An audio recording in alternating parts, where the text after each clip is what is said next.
The value of limited association. Another option for protecting our attitude is limited association. We can avoid talking to our coworkers or refuse to visit with certain relatives for the rest of our lives, but we can limit the time we actually spend with these people, and in so doing, limit their ability to influence us. There are some people with whom we can spend a few minutes, but not a few hours. There are some with whom we can spend a few hours, but not a few days. Not when the achievement of our dreams is at stake. Excessive influence is undue influence. We can sometimes avoid having to end a relationship with a friend whose negative influence is affecting us by carefully limiting the amount of time we spend with that individual. But we must be very careful even with limited association. Occasional influences are very subtle because they can have an accumulative effect that is difficult to see. We must always remember that failure is the slow and imperceptible accumulation of small errors in judgment repeated on a daily basis over a prolonged period of time. In our personal and business world, about 80% of the people with whom we associate, the vast majority, will account for only about 20% of the results we achieve. Conversely, about 20%, the clear minority, will produce 80% of the good results. And here is a strange but valuable insight to go along with that interesting fact. It is the 80% group who only produce 20% of the good results that will try to capture 80% of our time, while the 20% group who produce 80% of the good results will receive only 20% of our time. The challenge here should be clear. We should discipline ourselves to spend 80% of our time with the 20% who are helping us to produce 80% of the results, and 20% of our time with 80% who are producing only 20% of the results. This is not an easy assignment. Often, those in the larger group, the 80%, are masters at gaining access to those who are striving to do well. They have the capacity, if we are not careful, to steal away about 80% of our valuable time. If we allow it, they will be like the camel who pokes his nose under the tent. Left unchecked, the camel will slowly inch his way inside the tent, and we will soon find ourselves on the outside. Those who seek fortune and happiness must become aware of how the 80% group operates. Most are good people, but they are caught up in the search for the how-to of success and have not captured the importance of the why-to. They do not know that reasons come first and answers come second. They have not yet discovered that when the human mind locks on to a personal obsession, it does not need a book of instructions or a training class on how to take advantage of opportunity. In this world of opportunity mixed with challenge, there are those who want to know so that they might see. And there are those who think they see even though they do not know. There are those in the great multitude whose attention to progress and personal development has been greatly neglected. If we were fortunate enough to have discovered gold and sought a few close friends with whom we wish to share our discovery, some would likely disappoint us. If we asked for their assistance and their labor in exchange for part of our fortune, some would find fault with the terms of the offer. Some would complain about the splinters from the cheap shovels and the blisters brought about by their labors. Some would complain about the distance between the comfort of their homes and the location of the gold mine. Some would complain how bad the tax bite will be after all of the work is done and how unfair it all is. Still others would complain because someone else was getting more than their fair share. And others still would condemn us for showing favoritism to other friends. Personal growth is not always an easy matter, but the worst days experienced by those who give attention to the affairs of self-development are better than the best days of those who do not.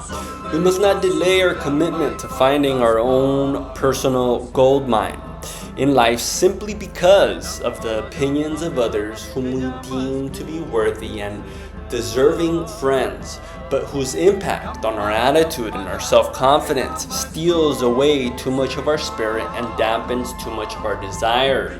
We are obligated to limit or remove the undue influences of those who are having the wrong effect on us. Otherwise, we risk losing our own vision due to the pessimism of those who do not share our desire to experience more of the good life. The value of expanded association. Another choice we can make regarding our associations and their potential for impact on our feelings is expanded association. Very simply, this means finding people who have value and arranging our lives in order to be able to spend more time with them. Even a small amount of time can make a great deal of difference when it is spent with the right people. People who educate, encourage, inspire, and assist us in moving in the right direction. It is better to spend a little time with the right people than to spend a lot of time with the wrong people. By expanding our association to include more of the right people and closing the doors to exclude or limit more of the wrong people, we expose ourselves to new and better sources of influence. New and better sources of influence. Sources of new information and ideas that can have a dramatic impact on our attitude are within everybody's reach. The information that success requires can come from a variety of sources. The information is all around us if we will just begin the search. Even if we cannot get around to the right people in person, we can always have access to them through their spoken words. There is a wealth of information and inspiration available to us all through the use of books, through the use of recorded media, through the use of lectures, of sermons. These recordings give us new insights into goal setting, attitude development, and management, leadership skills, financial management, and a multitude of important subjects. By listening to these new voices of inspiration as we drive to and from work or we take a walk around the park, we find that new seeds of progress will enter our minds, causing us to think new and more constructive thoughts.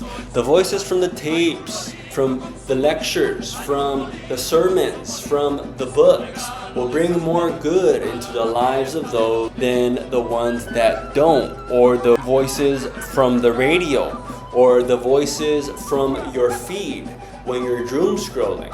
In order to be effective, the tapes, the programs, the elected material must be used repeatedly. We must condition the mind.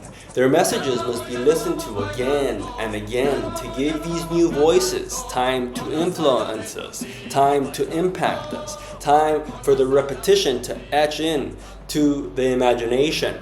Repetition is the mother of skill. Finding new voices to inspire us is not a matter of skill or luck. It is a question of attitude. It is a student who must seek out the teacher, for rarely does a good idea interrupt us. Success moves toward those who search for progress, not toward those who need or want its rewards.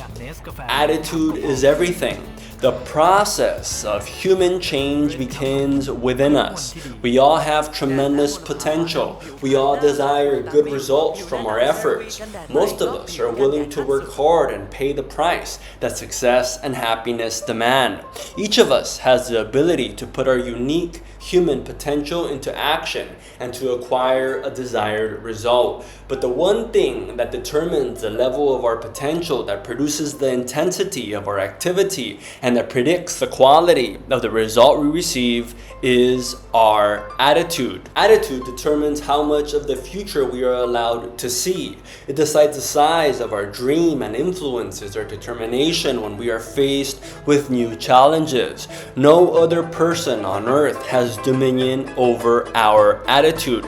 People can affect our attitude by teaching us poor thinking habits, or unintentionally misinforming us or providing us with negative sources of influence. But no one can control our attitude unless we voluntarily surrender that control. No one else makes us angry.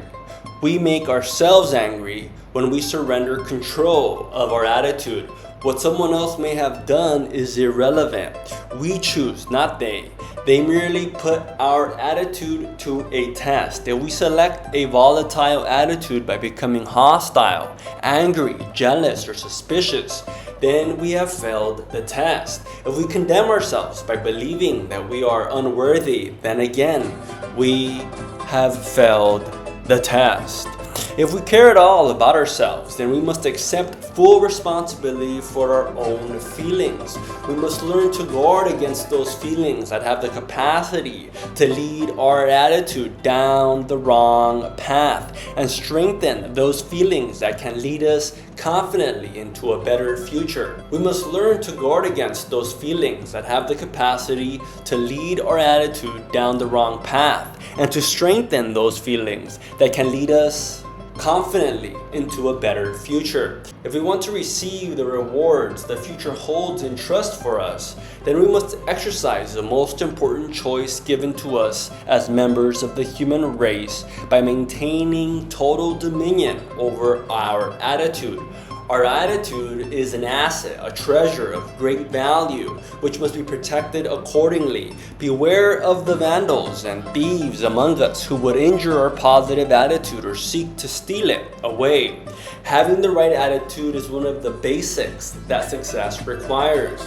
The combination of a sound personal philosophy and a positive attitude about ourselves and the world around us gives us an inner strength and firm resolve that influences all other areas of our existence.